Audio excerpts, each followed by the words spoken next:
Halo semuanya, semoga dalam keadaan sehat selalu ya. Sebelumnya, perkenalkan saya Sabrina Syifa Urahma dengan NIM 2030202215 dari kelas PAI 6, Program Studi Pendidikan Agama Islam, Fakultas Ilmu Tarbiyah dan Keguruan UIN Raden Fatah Palembang. Baiklah, dalam video kali ini saya akan membahas materi-materi dalam rangka memenuhi ujian akhir semester materi Al-Quran, Hadis, SD, SMP, dan SMA. Yuk langsung saja ke dalam pembahasan materinya. Materi yang akan kita bahas kali ini ialah yang pertama yaitu surah Al-Isra ayat 32 dan surah An-Nur ayat 2. Yang kedua, surah Az-Zumar ayat 39 dan surah At-Taubah ayat 105. Yang ketiga, surah Yunus ayat 40-41 dan surah Al-Maidah ayat 32. Keempat, surah Ali Imran ayat 190-191 dan ayat 159. Kelima, surah Luqman ayat 13-14 dan surah Al-Hujurat ayat 10. Dan yang terakhir yaitu surah Al-Baqarah ayat 83 dan surah Al-Maidah ayat 48. Baiklah, materi yang pertama yaitu surah Al-Isra ayat 32 dan surah An-Nur ayat 2. Surah Al-Isra merupakan surah yang ke-11 yang terdiri dari 111 ayat dan termasuk golongan surah Makkiyah. Pada surah Al-Isra ayat 32 ini Allah melarang para hambanya untuk mendekati perbuatan zina, di mana dengan melakukan perbuatan tersebut maka akan dapat membawa pada perzinahan. Larangan melakukan zina ini diungkapkan dengan larangan mendekati zina, karena jika mendekati perbuatan yang membawa perzinahan ini saja dilarang, apalagi melakukannya. Oleh karena itu, larangan melakukan perbuatan zina ini merupakan larangan yang sangat keras. Alasan dilarangnya perzinahan ini karena akan membawa atau mendampakkan banyak kerusakan, antara lain yaitu merusak garis keturunan karena anak hasil dari zina ini mengikuti nasab dari ibunya bukan bapaknya. Lalu dapat menimbulkan keresahan dan kegelisahan dalam masyarakat. Dan ketiga yaitu merusak ketenangan hidup dalam berumah tangga. Dan yang terakhir dapat menyebarkan penyakit kelamin seperti HIV dan AIDS. Lalu surah An-Nur. Surah An-Nur merupakan surah yang ke-24 di dalam Al-Quran yang terdiri dari 64 ayat dan termasuk golongan surah Madaniyah. Nah, di dalam surah An-Nur sendiri dijelaskan tentang hukuman dari para pezina, baik itu pezina laki-laki maupun pezina perempuan. Kandungan dari surah ini yaitu perintah Allah Subhanahu wa Ta'ala untuk menderah pezina perempuan dan pezina laki-laki masing-masing 100 kali. Di sini pezina itu terbagi menjadi dua golongan, yaitu muhsan dan ghairu muhsan. Muhsan merupakan pezina yang sudah menikah, baik itu laki-laki maupun perempuan.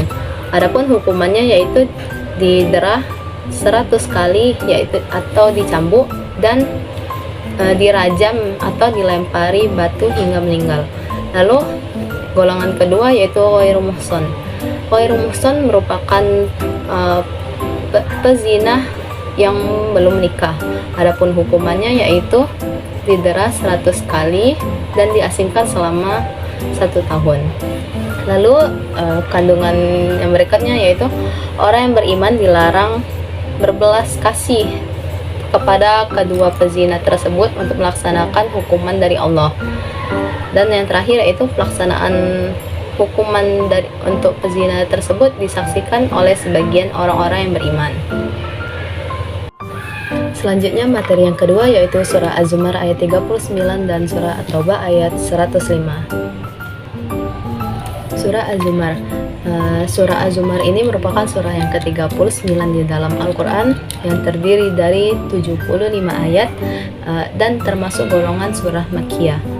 Nah, pada ayat ke-39 dalam surah ini menggambarkan posisi Nabi Muhammad SAW ketika berhadapan dengan orang-orang musyrik Makkah yang menyembah berhala. Nah, untuk mempertegas posisi itu, Allah Subhanahu wa taala memerintahkan kepada nabi untuk menyampaikan kepada umat tersebut agar mereka melakukan apa yang ingin mereka kerjakan, dan nabi pun melakukan apa yang ingin nabi kerjakan. Karena kelak dari hasil perbuatan tersebut akan diketahui hasilnya. Isi kandungan dari surah Az-Zumar ayat 39 ini yaitu yang pertama, Allah memerintahkan kepada umat Islam agar menyembah kepada yang berhak disembah, yaitu Allah Subhanahu wa taala sesuai dengan kemampuannya. Yang artinya di sini Allah itu memerintahkan manusia itu untuk menyembah Allah itu sesuai kemampuannya. Lalu kedua yaitu semua jenis ibadah yang mampu dilakukan oleh manusia itu hendaklah dilakukan secara ikhlas karena Allah. Dan yang terakhir, untuk mempertahankan kehidupan di dunia, manusia itu hendaklah bekerja sesuai dengan keahliannya, karena sehingga hasilnya itu dapat menjadi maksimal. Yang artinya di sini dalam surah ini Allah itu memerintahkan manusia itu agar dapat seimbang baik di akhirat ataupun di dunia. Nah, di dunia ini manusia itu diperintahkan untuk bekerja sesuai dengan kemampuannya, agar hasil dari pekerjaan yang dilakukannya itu dapat maksimal dan dapat membantu dalam kehidupannya. Kemudian surah At-Taubah. Surah At-Taubah merupakan surah yang ke-9 yang terdiri dari 129 ayat dan termasuk golongan surah Madaniyah. Pada ayat ke-105 pada surah At-Taubah ini terdapat motivasi untuk beramal dan tentang etos kerja. Nah, melalui ayat ini Allah Subhanahu wa taala memerintahkan hambanya untuk beramal, bekerja, berusaha dan banyak berbuat kebaikan. Karena dari proses itulah yang dilihat dan dinilai oleh Allah Subhanahu wa taala. Bukan, Allah itu tidak menilai berdasarkan hasil, tetapi berdasarkan proses. Adapun isi kandungan dari surah At-Taubah ayat 105 ini yaitu memerintahkan orang-orang muslim untuk beramal dan bekerja. Sebaliknya, orang-orang beriman itu tuh tidak boleh bermalas-malasan dan membuang-buang waktu yang sia-sia. Lalu yang kedua yaitu Allah itu melihat dan menilai setiap amal perbuatan hambanya. Karenanya setiap amal itu tuh harus dilakukan dengan ikhlas, bukan karena riya dan ingin dipuji orang lain. Inilah yang disebut dengan etos kerja muslim. Lalu yang ketiga yaitu ayat ini memotivasi orang-orang untuk beriman, orang-orang beriman untuk bersungguh-sungguh dalam melakukan amal kebaikan dan melakukan pekerjaannya, karena proses itulah yang dinilai dan dilihat oleh Allah Subhanahu wa taala. Keempat yaitu Allah itu Maha mengetahui seluruh perbuatan manusia, baik itu perbuatan yang tersembunyi-sembunyi maupun perbuatan yang terang-terangan. Karena Allah lah yang Maha mengetahui niat dan kualitas dari perbuatan hambanya sendiri. Dan yang terakhir yaitu setiap manusia akan kembali kepada Allah, dan manusia itu akan mempertanggungjawabkan apa yang dilakukannya selama di dunia ini. Materi yang ketiga yaitu surah Yunus ayat 40 sampai 41 dan surah Al-Maidah ayat 32. Surah Yunus merupakan surah yang ke-10 di dalam Al-Quran yang terdiri dari 109 ayat. Setiap surat dari surah Yunus ini merupakan surah yang istimewa dan memiliki makna yang bermanfaat bagi setiap umat muslim. Surah Yunus ayat 40 sampai 41 ini menjadi ayat yang banyak dibahas oleh kalangan umat, di mana kedua ayat tersebut menjelaskan atau berisi tentang ajakan kepada manusia untuk menjauhi kejahatan dan kekerasan. Adapun isi kandungan dari surah Yunus ayat 40 sampai 41 ini yaitu Yang pertama, manusia itu terbagi menjadi dua golongan, yaitu ada yang golongan beriman kepada Al-Quran dan yang tidak beriman. Kedua, Allah itu maha mengetahui siapa yang berbuat kerusakan. Oleh karena itu, walaupun manusia itu melakukan kerusakan itu secara sembunyi-sembunyi, Allah akan tetap mengetahui apa yang dilakukan oleh hambanya. Tiga, yaitu orang-orang yang tidak beriman itu merupakan para pembuat kerusakan terbesar, di mana bisa jadi orang yang tidak beriman itu tidak mengetahui bagaimana hukum apabila melakukan perbuatan kerusakan. Yang keempat, Allah memerintahkan Rasulullah dan kaum muslimin untuk menjauhi orang-orang yang mendustakan Al-Quran dan menjauhi perbuatan mereka. Yang kelima, Allah memerintahkan Rasulullah dan kaum muslimin untuk berlepas diri dari perbuatan orang-orang yang tidak beriman, seperti halnya itu berbuat kerusakan. Keenam, setiap amal akan ada konsekuensi dan balasannya. Seperti amal baik akan membawa pada surga dan amal buruk akan membawa pada neraka. Dan yang terakhir yaitu di dalam surah Yunus ayat 40 sampai 41 ini merupakan pengarahan dari Allah untuk menghadapi orang-orang yang tidak beriman itu tanpa adanya kekerasan, tetapi mengedepankan akhlak mulia.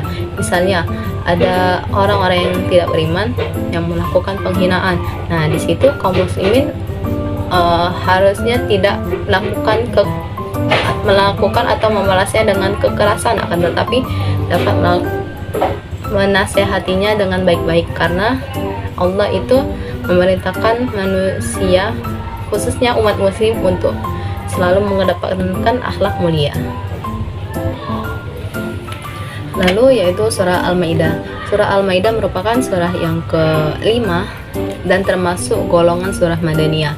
Nah, di dalam surah Al-Maidah ayat 32 mengajarkan untuk menjaga kehidupan dan menjauhi atau menghindarkan diri dari tindak kekerasan. Nah, artinya dari surah Yunus dan Al-Maidah ini saling keterkaitan, yaitu untuk menghindarkan diri kita manusia dari tindak kekerasan. Adapun isi kandungan dari surah Al-Maidah ayat 32 ini yaitu yang pertama, membunuh itu merupakan dosa yang sangat besar, karena membunuh satu orang itu tuh tanpa alasannya dibenarkan, dosanya seakan-akan membunuh manusia seluruhnya. Lalu kedua, memelihara nyawa manusia adalah pahala besar. Nah, berarti ini kebalikan dari poin yang pertama, di mana memelihara satu nyawa itu seakan-akan memelihara kehidupan manusia seluruhnya. Ketiga, di dalam ayat ini menunjukkan bahwa Islam itu mengajarkan untuk menjaga kehidupan dan menjauhi tindak kekerasan. Keempat, Allah telah mengutus para rasul dengan membawa keterangan yang nyata, termasuk juga mengajarkan untuk menjaga kehidupan dan memperingatkan agar menjauhi dari tindak kekerasan. Yang kelima yaitu banyak dari Bani Israel sendiri itu melampaui batas, meskipun mereka telah mengetahui apa yang dilarang oleh Allah. Karena itu dalam ayat ini terkandung atau berisi hinaan dan kecaman bagi Bani Israel yang suka melampaui batas dan sering membunuh tanpa sebab yang dibenarkan. Lalu lanjut materi selanjutnya yaitu surah Ali Imran ayat 190 sampai 191 dan ayat 159. Surah Ali Imran. Surah Ali Imran merupakan surah yang ketiga di dalam Al-Quran dan terdiri dari 200 ayat serta termasuk golongan surah Madaniyah. Di dalam surah Ali Imran ayat 190 menjelaskan bahwa dalam penciptaan langit dan bumi serta silih bergantinya malam dan siang itu merupakan terdapat tanda-tanda kekuasaan Allah bagi ulul albab.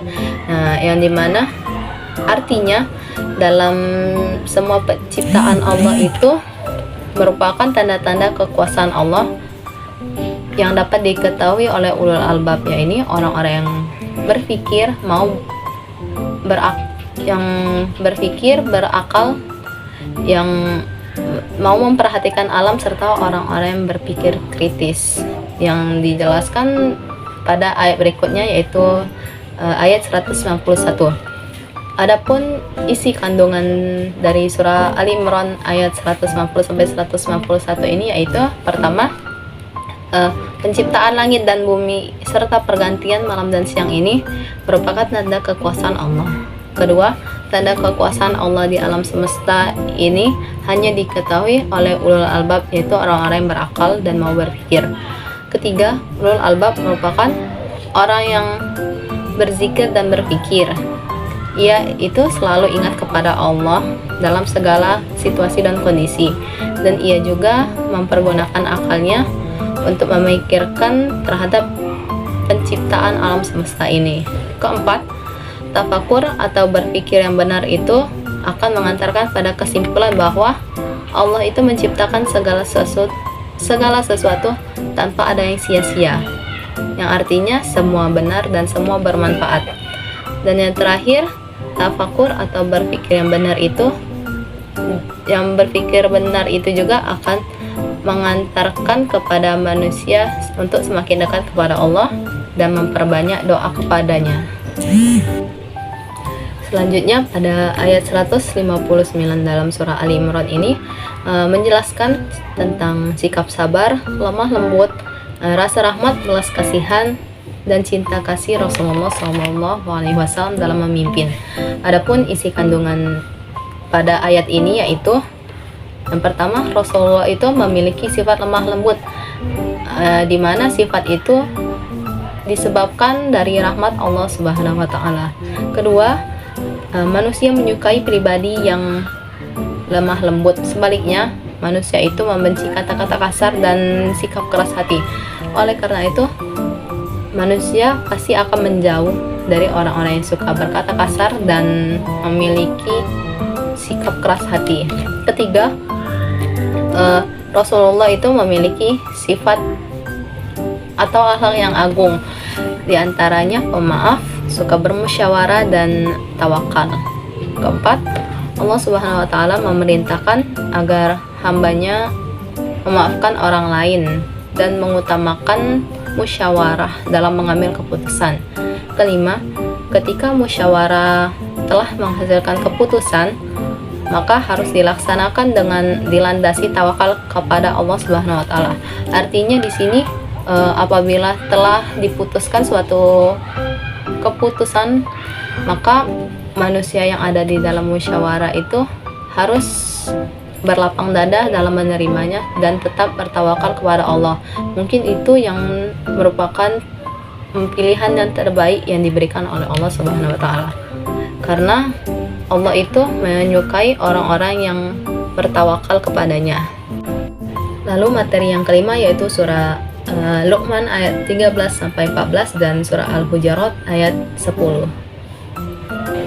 Surah Luqman ayat 13 menekankan tentang larangan mempersekutukan Allah Subhanahu wa Ta'ala, sebab perilaku menyekutukan ini disebut sebagai bentuk kezaliman yang besar. Sedangkan pada ayat 14 menjelaskan tentang perintah berbakti kepada orang tua, terutama berbakti kepada ibu. Hal ini sejalan dengan ayat Al-Quran yang kerap kali menggandengkan tentang perintah menyembah kepada Allah dan berbakti kepada orang tua. Adapun isi kandungan dari surah Luqman ayat 13 dan 14 ini, yaitu yang pertama, orang tua itu harus mendidik anaknya untuk bertauhid kepada Allah Subhanahu wa Ta'ala. Kedua, surah Luqman ayat 13 ini berisi larangan untuk berbuat syirik. Ketiga, syirik atau menyekutukan Allah merupakan kezaliman yang besar. Tidak ada perbuatan zalim atau aniaya yang melebihi besarnya dosa syirik.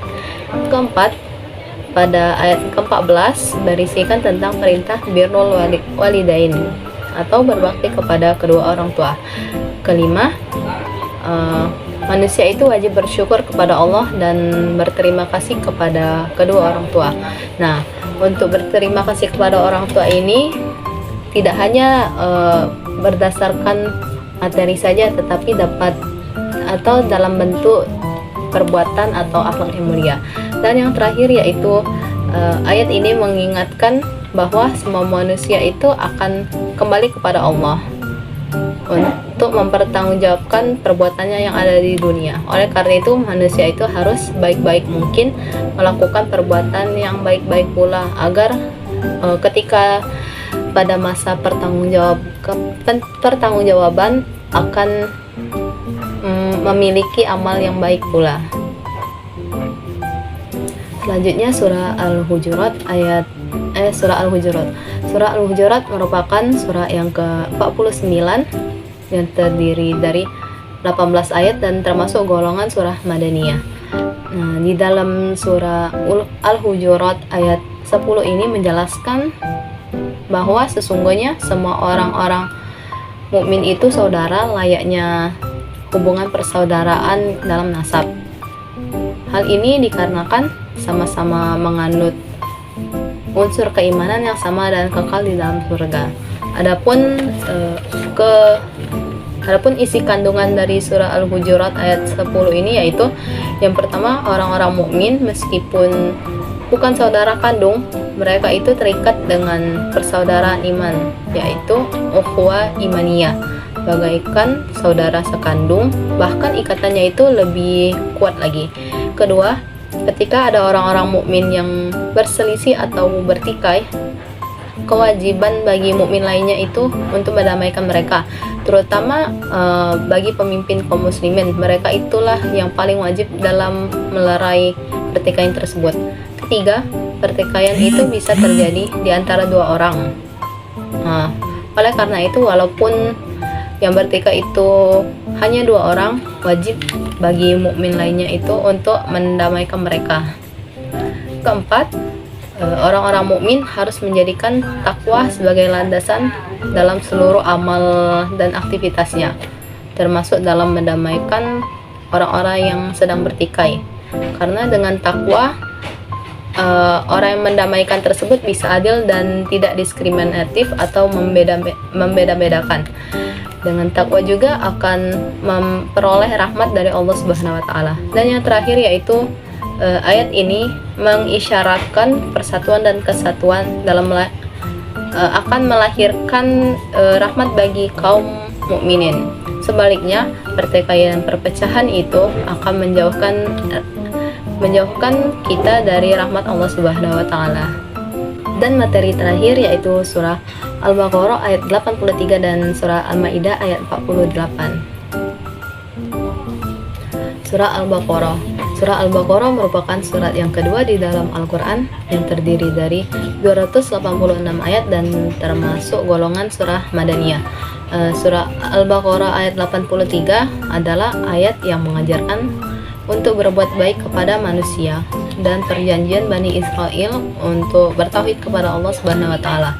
Adapun isi kandungan pada ayat ke-83 surah Al-Baqarah ini yaitu pertama, perintah untuk berbuat baik kepada kedua orang tua. Kedua, berbuat baik kepada kerabat, anak yatim dan orang miskin. Ketiga, perintah untuk berkata perkataan yang baik. Dan yang terakhir yaitu perintah untuk melaksanakan sholat dan menunaikan zakat. Lalu surah Al-Maidah. Surah Al-Maidah merupakan surah yang keempat di dalam Al-Quran. Maksud saya surah yang kelima di dalam Al-Quran dan termasuk surah golongan surah Madaniyah. Surah Al-Maidah ayat 48 ini menjelaskan tentang anugerah dan kebenaran tentang Al-Quran itu sebagai pedoman bagi hidup manusia. Karena Al-Quran itu merupakan kitab suci yang membawa kebenaran dan melengkapi kitab suci yang turun sebelumnya, serta perintah untuk berbuat baik kepada orang tua. Adapun isi kandungan dari surah Al-Maidah ayat 48 yaitu pertama, Al-Quran itu merupakan kitab samawi terakhir yang membawa kebenaran. mencakup isi dan membenarkan kitab suci sebelumnya seperti Taurat dan Injil. Kedua, Al-Quran menjadi satu-satunya kitab suci yang terpelihara baik, sehingga ia tidak akan mengalami perubahan ataupun pemalsuan. Hal ini berbeda dengan kitab suci yang lainnya. Ketiga, perintah kepada setiap muslim agar memutuskan perkara sesuai dengan hukum yang diterapkan Allah Subhanahu wa taala di dalam Al-Qur'an. Keempat, setiap umat diberi syariat yang berbeda dan diperintahkan untuk menaati serta mengamalkan isinya. Nah, syariat yang berbeda ini ialah yang berasal dari kitab samawi tersebut. Kelima, perintah untuk menggunakan akal dan segala potensi yang telah diberikan oleh Allah Subhanahu wa taala agar menjadi umat pilihan, unggul, maju, serta berkembang menjadi lebih baik dan menjadi lebih baik lagi. Keenam, Allah Subhanahu wa taala itu memberikan syariat tersendiri kepada setiap umat muslim untuk menguji sejauh mana mereka dapat mengimplementasikan ataupun mempraktekkan syariatnya yang tertuang di dalam kitab masing-masing. Ketujuh, perintah untuk berkompetisi dan menjadi yang terbaik sesuai dengan petunjuk yang ada di dalam kitabnya masing-masing. Dan yang terakhir yaitu peringatan bahwa pada akhirnya manusia itu akan kembali kepada Allah dan kelak dipertanggungjawabkan di akhirat itu semua amalnya semasa di dunia. Oleh karena itu dalam kehidupan di dunia ini manusia itu harus selalu berbuat baik agar dalam pertanggungjawaban di akhirat nanti akan memiliki amal yang baik pula. Itulah penyampaian materi dari saya dalam memenuhi ujian akhir semester materi Al-Quran, Hadis, SD, SMP, dan SMA. Sebelum itu saya berterima kasih kepada Ibu Husna Lutfia atas bimbingan selama kurang lebih 16 pertemuan ini. Saya mohon maaf apabila ada kesalahan kata ataupun perbuatan yang saya lakukan ataupun teman-teman lakukan di dalam pertemuan yang telah kita lakukan ini. Dan kepada Allah saya mohon ampun karena mungkin sekian presentasi atau penyampaian materi dari saya. Terima kasih. Wassalamualaikum warahmatullahi wabarakatuh.